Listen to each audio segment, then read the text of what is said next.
अस्सलाम वालेकुम दोस्तों, आज है 27 जनवरी 2026 और आप देख रहे हैं आगाज सफर सैफ अली पर। आपको दिखाएंगे इसराइल का आखिरी होस्टेज भी घर पहुंचा। गजा सीज फायर का फेज 1 हुआ पूरा। अमेरिकी सदर डोनाल्ड ट्रंप ने की हमास की तारीफ, लेकिन साथ ही कहा अब तुम्हें हथियार छोड़ना पड़ेंगे, तभी फेज 2 बढ़ेगा आगे। बेंजामिन नेतन्याहू ने ईरान को दी दहला देने की धमकी। जंग की आहट हुई तेज। ईरान के छोटे टूटे लेकिन ताकतवर ड्रोन्स बन सकते हैं गेम चेंजर। अमेरिकी एयरक्राफ्ट कैरियर के लिए बने बड़ा खतरा। यमन और इराक के बाद लेबनान के हिजबुल्लाह का ऐलान। नईम कासिम ने कहा ईरान पर हमला हुआ तो रीजन को आग में झोंक देंगे। वेस्ट बैंक में यूरोप के अफसरों पर सेटलर्स का हमला। इटली ने इसराइल के एम्बेसडर को किया तलब। सीरिया के एयरपोर्ट से बोरिया बिस्तर बांध रहा रूस। स्ट्रेटेजिक पोजीशन फिर भी बरकरार। और सूडान की फौज ने ब्लू नील पर किया कब्जा। आरएसएफ और बागी ग्रुप्स का भारी नुकसान। शुरुआत करते हैं इस शो की। गजा के लिए अच्छी खबर हिंट रात ही दिया था, लेकिन अब तफसील से। गजा से आखिरी इसराइली होस्टेज की बॉडी भी बरामद हो गई है और इसके साथ ही सीज फायर के पहले फेज की एक अहम शर्त पूरी हो गई है। फेज 1 पूरा हो चुका है। ये वही केस था जिसे डोनाल्ड ट्रंप के गजा वॉर एंड पीस प्लान से सीधे जोड़कर देखा जा रहा था। इस डेवलपमेंट को सीज फायर प्रोसेस में एक अहम टर्निंग पॉइंट माना जा रहा है। अब नजरें इस पर हैं कि इसके बाद फेज 2 में क्या वाकई जमीन पर कुछ बदलेगा या नहीं। फेज 2 शुरू हो सकता है और डोनाल्ड ट्रंप ने भी ये इशारा दिया है। इधर गजा सीज फायर के अगले फेज पर Israeli prime minister Benjamin Netanyahu ने साफ लाइन खींच दी है। इसराइली पार्लियामेंट यानी नेसेट के एक सेशन में बोलते हुए नेतन्याहू ने कहा कि अगला फेज यानी फेज 2 रिकंस्ट्रक्शन नहीं बल्कि हमास को निहत्ता करना और गजा को हथियारों से महरूम करना है। नेतन्याहू ने दो टूक कहा कि सीज फायर के फेज 2 को आगे बढ़ाना इसराइल के इंटरेस्ट में है और इसमें देरी नहीं होनी चाहिए। मतलब साफ है, सीज फायर के बाद भी गजा में सियासी और फौजी दबाव खत्म होने वाला नहीं है। सवाल यही है कि जमीन पर ये एजेंडा कितनी दूर तक चल पाएगा। हालांकि ये भी साफ है कि नेतन्याहू फेज 2 के लिए राजी है, जिसके तहत आईडीएफ को गजा से रफ्ता रफ्ता बाहर निकलना पड़ेगा। लेकिन हमें याद रखना है कि वो नेतन्याहू है और हमें देखना है कि 27 जनवरी की सुबह से कहीं गजा पर फिर से कोई स्ट्राइक तो नहीं होती। बढ़ते हैं आगे। गजा से आखिरी इसराइली होस्टेज की बॉडी वापस हासिल कर ली गई है। फौज के मुताबिक अब गजा में कोई भी इसराइली होस्टेज बाकी नहीं बचा है। इसी बीच यरूशलेम से एक साइलेंट लेकिन सिग्निफिकेंट सीन भी सामने आया। इसराइली प्रेसिडेंट आइजैक हर्जोग ने अपने ऑफिस में बैठते हुए अपनी लैपल से येलो रिबन पिन हटा दी। येलो रिबन पिन ये लोग जंग के वक्त से लगाए हुए थे, तमाम इसराइली लीडर्स, तो वो हटा ली इसराइल के प्रेसिडेंट ने, राष्ट्रपति ने। वही येलो रिबन है ये जो होस्टेज मुद्दे की सबसे बड़ी अलामत बन चुकी थी। इस पर लिखा था ब्रिंग देम होम। मतलब तस्वीर साफ होती दिख रही है। जैसे ही आखिरी होस्टेज की फाइल बंद हुई, सियासी सिंबल भी हटने लगे। सवाल ये है कि क्या अब इसराइली हुकूमत एक नया नैरेटिव सेट कर रही है या फिर ये मान लिया गया है कि होस्टेज चैप्टर खत्म हो चुका है। बढ़ते हैं आगे। अमेरिका के प्रेसिडेंट डोनाल्ड ट्रंप ने गजा सीज फायर के फेज 2 पर साफ लाइन खींच दी है। एक इंटरव्यू में ट्रंप ने कहा कि अब हमास को निहत्ता होना होगा, जैसा उसने वादा किया था, और यही अगला स्टेप है। ट्रंप ने यह भी माना कि गजा में आखिरी इसराइली होस्टेज रॉन गवली की बॉडी तलाशने में हमास ने अहम रोल निभाया और इस काम में उसने इसराइल के साथ कोऑर्डिनेट किया। एक तरह से हमास की तारीफ ट्रंप कर रहे थे। ट्रंप के मुताबिक हालात बेहद मुश्किल थे, सीन हार्ड था, लेकिन बॉडी वापस लाई गई। अब ट्रंप वही बात दोहरा रहे हैं जो नेतन्याहू कह चुका है। डील आगे बढ़नी है तो हमास को हथियार डालना जरूरी होगा। तुर्की ने गजा मसले पर एक और अहम मूव खेल दिया है। अंकारा में तुर्की के फॉरेन मिनिस्टर हाकान फिदान ने हमास की लीडरशिप से मुलाकात की, जहां सीज फायर के सेकंड फेज और गजा के इंसानी हालात पर खुलकर बात हुई। तुर्की की फॉरेन मिनिस्ट्री के सोर्स के मुताबिक फिदान ने हमास को बताया कि तुर्की इंटरनेशनल प्लेटफॉर्म्स पर लगातार एक्टिव है ताकि फिलिस्तीनियों के हक और हुकूक को प्रोटेक्ट किया जा सके, उनकी हिफाजत की जा सके। इसमें डोनाल्ड ट्रंप का बोर्ड ऑफ पीस भी शामिल है, जिसमें तुर्की गजा का केस उठा रहा है। साफ है कि गजा पर डिप्लोमेसी का फ्रंट गर्म है और बैकडोर में अगला फेज सेट किया जा रहा है। अब खबरें ईरान से ताल्लुक रखने वाली। इसराइली पार्लियामेंट को नेस्टेड कहते हैं। उसके फ्लोर पर खड़े होकर Israeli prime minister Benjamin Netanyahu ने ईरान को सीधी और साफ धमकी दी है।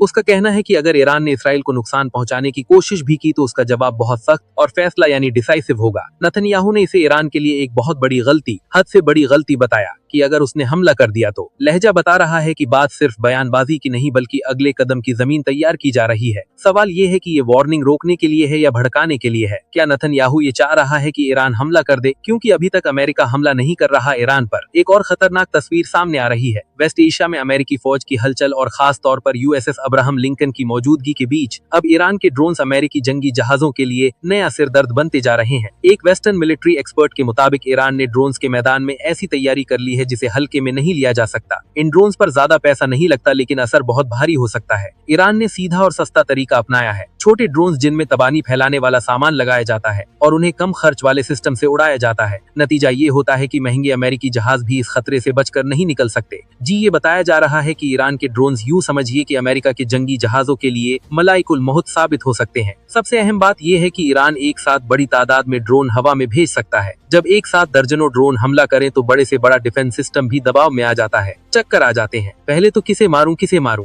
यानी ईरान आमने सामने की जंग से ज्यादा चालाकी वाली लड़ाई पर भरोसा करता है और कर भी रहा है, यानी महंगे हथियारों के मुकाबले सस्ते ड्रोन्स, लेकिन उनका असर कई गुना ज्यादा होता है। खुद इस्राएली वेबसाइट्स इसे लेकर खबरें छाप रही हैं। इसी वजह से अब यूएसएस अब्राहम लिंकन जैसे एयरक्राफ्ट कैरियर भी पूरी तरह महफूज नहीं माने जा रहे। शायद इसी वजह से अमेरिका भी अब तक हमला करने से हिचकिचा रहा है। ये हालात साफ इशारा कर रहे हैं कि अगर अमेरिका ने ईरान पर हमला करने का सोचा तो जवाब सिर्फ मिसाइलों से नहीं आएगा, बल्कि ड्रोन की बारिश भी आ सकती है। दोस्तों, वेस्ट एशिया में अब जंग हथियारों की नहीं, अक्ल और चालों की बनती जा रही है और इसी मैदान में ईरान अपनी चालें तेज करता दिख रहा है। यमन और इराक के बाद अब लेबनान भी खुलकर ईरान के साथ खड़ा होता दिख रहा है। हिजबुल्लाह ने साफ कर दिया है कि अगर ईरान पर हमला हुआ तो उसे अलग मामला समझने की भूल न की जाए, वो मामला हमारे लिए बिल्कुल सेम होगा। जी, और कहा है कि हम न्यूट्रल नहीं रहेंगे उस हालात में, हम सिर्फ तमाशा नहीं देखेंगे। लेबनान के हिजबुल्लाह के चीफ नईम कासिम ने सीधे अल्फाज में वार्निंग दी है कि ईरान पर कोई भी हमला असल में हिजबुल्लाह पर हमला होगा। कासिम ने वार्निंग दी कि अगर इस बार ईरान के खिलाफ जंग छेड़ी गई तो पूरा रीजन आग में झोंक दिया जाएगा। नईम कासिम की ये वार्निंग तब आई है जब हिजबुल्लाह खुद बहुत कमजोर हो चुका है। हर रोज उसके लड़ाके इसराइल बॉम्बिंग करके मार रहे हैं। ईरान के हक में निकाली गई एक रैली को खिताब करते हुए नईम कासिम ने कहा कि दुश्मन हमारी और ईरान की लाइन में फर्क नहीं करता, इसीलिए हम भी इसे अलग अलग लड़ाई नहीं मानते। कासिम ने बताया कि पिछले 2 महीने में कई तरफ से उनसे ये सवाल किया गया कि अगर अमेरिका और इसराइल ईरान पर हमला करते हैं तो हिजबुल्लाह क्या करेगा। तब कासिम ने कहा कि हम खुद निशाने पर हैं और अपना बचाव करेंगे। कासिम ने कहा कि उस वक्त कैसे जवाब देना है ये हम तय करेंगे, लेकिन एक बात पक्की है, हिजबुल्लाह न्यूट्रल नहीं रहेगा। ये कहना है नईम कासिम का। इट मींस हिजबुल्लाह जंग में उतर जाएगा। दोस्तों, ये बयान ऐसे वक्त आया है जब पहले ही यमन के हुतीज और इराक के जो कताए हिजबुल्लाह ग्रुप है उसने ईरान के साथ खड़े होने का ऐलान किया है। अब लेबनान की एंट्री ने ये तस्वीर, ये कैनवस थोड़ा और बड़ा कर दिया है। दोस्तों, मतलब साफ है, अगर ईरान पर हाथ उठाया गया तो लड़ाई सिर्फ एक मुल्क तक महदूद नहीं रहेगी। वेस्ट एशिया हल्के हल्के ऐसे मोड़ पर पहुंच रहा है जहां एक चिंगारी, छोटी सी चिंगारी भी पूरे इलाके को जंग की आग में झोंक सकती है। सवाल ये है कि क्या अमेरिका और इसराइल इस हकीकत को समझ रहे हैं या फिर रीजन को एक और तबाही की तरफ धकेला जा रहा है। वेस्ट बैंक से एक बेहद चौंकाने वाला वाकया सामने आया है, जिसके बाद इटली ने इसराइल के एम्बेसडर को तलब कर लिया है। कायरहारा या रमल्ला के करीब एक गांव में यूरोपियन यूनियन के एम्बेसडर्स की विजिट से पहले साइट इंस्पेक्शन पर गए इटली की मिलिट्री पुलिस के 2 मिलिट्री की भी अपनी पुलिस होती है ना, तो उस मिलिट्री पुलिस के 2 अफसरों को एक हथियारबंद इस्राएली सेटलर ने रोक लिया। इलीगल सेटलर्स ही होते हैं वहाँ। इल्जाम है कि उस शख्स ने दोनों अफसरों को बंदूक की नोक पर घुटनों के बल बैठाया और वहीं खड़ा करके पूछताछ करता रहा। मतलब वहीं बैठाकर खड़ा करके कभी कैसे। इटली की फॉरेन मिनिस्ट्री ने इस हरकत पर सख्त ऐतराज जताया है और साफ कहा है कि ये सिर्फ सिक्योरिटी का मामला नहीं है, बल्कि डिप्लोमेटिक लाइन क्रॉस कर दी गई है। वेस्ट बैंक में इलीगल सेटलर्स की वायलेंस अब सिर्फ फिलिस्तीनियों तक महदूद नहीं रही, बल्कि इंटरनेशनल अफसर भी इसकी जद में आ रहे हैं और यही बात इसराइल की रुसवाई और बदनामी का बड़ा सबब बन रही है। खबर सीरिया से, जहां रूस हल्के हल्के अपना बोरिया बिस्तर बांध रहा है। रूस अब सीरिया के नॉर्थ ईस्ट में मौजूद कमिश्नली एयरपोर्ट से अपने फौजी हटाने में लगा है। खबरों के मुताबिक ये कदम उस इलाके में उसकी मौजूदगी खत्म करने की तरफ बढ़ रहा एक अहम स्टेप है, क्योंकि सीरिया की हुकूमत, अल अशरा की हुकूमत वहां कुर्द फोर्सेस से कंट्रोल लेने की कोशिश कर रहे हैं। लोकल सोर्सेज के मुताबिक रूस ने साल 2019 से कमिश्नली एयरपोर्ट पर अपने फौजी तैनात किए थे। हालांकि ये तैनाती बहुत बड़ी नहीं थी। इस कदम का, जो अब रूस के निकलने का जो कदम है, उसका मतलब साफ है कि रूस रफ्ता रफ्ता इस इलाके से सीधे तौर पर हाथ खींच रहा है, लेकिन अपनी स्ट्रेटेजिक पोजीशन और नेवल ताकत अब भी मिडिल ईस्ट में बरकरार रखना चाहता है। कुछ जगहों पर अब भी वो बना हुआ है। फिलहाल जो हो रहा है उससे सीरिया की हुकूमत और कुर्द फोर्सेस के बीच टकराव का रास्ता खुलता दिख रहा है, जबकि रूस अब सीधे तौर पर लड़ाई में शामिल नहीं होगा। ये स्टेप सीरिया में फॉरेन पावर बैलेंस को फिर से बदलने वाला कदम नजर आ रहा है। सऊदी अरब ने कहा है कि यूएई के साथ उसके रिश्ते बहुत अहम हैं, खासकर यमन को लेकर दोनों मुल्कों के बीच जो हालिया कड़वाहट आई है उसके बाद भी रिश्ते अहम हैं। सऊदी अरब के फॉरेन मिनिस्टर प्रिंस फैसल बिन फरहान ने वारसा में पोलैंड की फॉरेन मिनिस्टर राडोस्लाव सिकोर्स्की के साथ प्रेस कॉन्फ्रेंस में कहा, यूएई ने यमन से पूरी तरह पीछे हटने का फैसला किया है और मुझे लगता है कि ये यूएई के साथ मजबूत रिश्तों को बनाए रखने के लिए जरूरी है। जी, उन्होंने कहा कि सऊदी अरब और यूएई के बीच पॉजिटिव और मजबूत रिश्ते होना जीसीसी का बुनियादी हिस्सा है। यूएई की तरफ से सऊदी अरब के मिनिस्टर की इन बातों पर फिलहाल कोई कमेंट नहीं आया है। जिसको चोट लगी है वो क्या कहेगा, वही तो सुनना मजेदार है। सूडान की फौज ने ब्लू नील नाम के सूबे के अलरिसिक एरिया पर फिर से कब्जा जमा लिया है। ये इलाका इथियोपिया की सरहद के पास है। सूडानी आर्मी ने अपने बयान में कहा कि ये जीत एक अच्छी तरह से प्लान किए गए मिलिट्री ऑपरेशन के जरिए मिली है, जिसमें रैपिड सपोर्ट फोर्सेज यानी आरएसएफ की मिलिशियाओं को पीछे हटने पर मजबूर किया गया। इस टकराव में आरएसएफ और उसके साथी यानी Sudan People's Liberation Movement North को भारी जानमाल का नुकसान हुआ। फिलहाल बागी ग्रुप आरएसएफ और उसके साथी की तरफ से इस पर अभी कोई कॉमेंट नहीं आया है। आज का ये वीडियो छोटा रखा, कट टू कटाट को खबरें देने की कोशिश की। थोड़ी डिटेल में गया, बहुत डिटेल में गया। हालांकि मेरी आदत डिटेल में खबरें बनाने की है। ऐसे ही जानकारी देखने के लिए सब्सक्राइब करें।